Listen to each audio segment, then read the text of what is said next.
Kita kan selama ini belajar bahwa Indonesia dijajah 350 tahun ya. Nah, mulai tahun depan, pengetahuan anak-anak Indonesia akan berubah nih.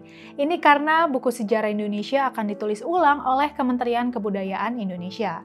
Dalam versi sejarah baru, ini misalnya akan dijelaskan nggak semua wilayah Indonesia dikuasai asing selama 350 tahun. Di Aceh misalnya, pendudukan Belanda baru dimulai tahun 1920-an.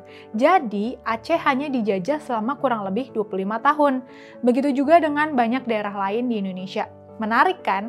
Penulisan ulang sejarah ini sekarang sedang dilakukan secara serius. Program ini bakal dikebut menjelang 80 tahun kemerdekaan Republik Indonesia. Targetnya, buku sejarah nasional Indonesia bakal dirilis pas 17 Agustus tahun ini. Sekarang baru dalam proses penulisan, ucap Menteri Kebudayaan Fadlizon Senin lalu. Proyek ini kabarnya melibatkan langsung lebih dari 100 sejarawan dari berbagai kampus.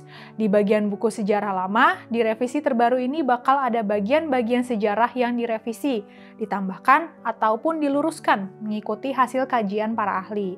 Misalnya nih, di bagian prasejarah, ternyata temuan terbaru di Goa Leang-Leang, Sulawesi Selatan mengubah asumsi lama. Lukisan goa di sana diperkirakan berusia 52.000 tahun, jauh lebih tua dari prediksi sebelumnya yang cuma 5.000 tahun. Versi sejarah baru ini juga bakal menyentuh ulang masa kolonial. Seperti yang tadi dikatakan, selama ini kita kan dicekokin narasi 350 tahun dijajah Belanda. Padahal kenyataannya nggak sesederhana itu. Jadi, narasi yang selama ini diterima luas mulai dikaji ulang. Fokusnya pun bergeser dari penjajahan menjadi perlawanan. Ini perlu dilakukan karena fakta di lapangan menunjukkan perlawanan rakyat terjadi terus-menerus dari Sumatera sampai Jawa. Menurut Fadli, sejarah Indonesia perlu diupdate supaya bisa tetap relevan buat generasi muda. Nah, nantinya kalau sejarah versi terbaru ini rampung, bakal dijadiin acuan buat bahan ajar sejarah di sekolah-sekolah. Yang menarik, proses ini bukan cuma dipegang akademisi. Ormas kayak Nahdlatul Ulama atau NU juga kasih masukan, bahkan masuk ke tim perumus. Ada juga lembaga studi dan advokasi masyarakat yang ngasih masukan sejarah lebih komprehensif. Mereka minta agar sejarah nggak cuma ngebahas elit ataupun pemenang, tapi juga masukin suara korban pelanggaran HAM masa lalu. Jadi narasi sejarah terbaru kita nggak lagi ngebisuin suara-suara yang selama ini dibungkam. Proyek ini disambut positif karena selama ini narasi sejarah kita masih terlalu sentralistik. Sejarah kita dianggap berfokus pada negara, elit kekuasaan, dan orientasinya masih Jawa sentris.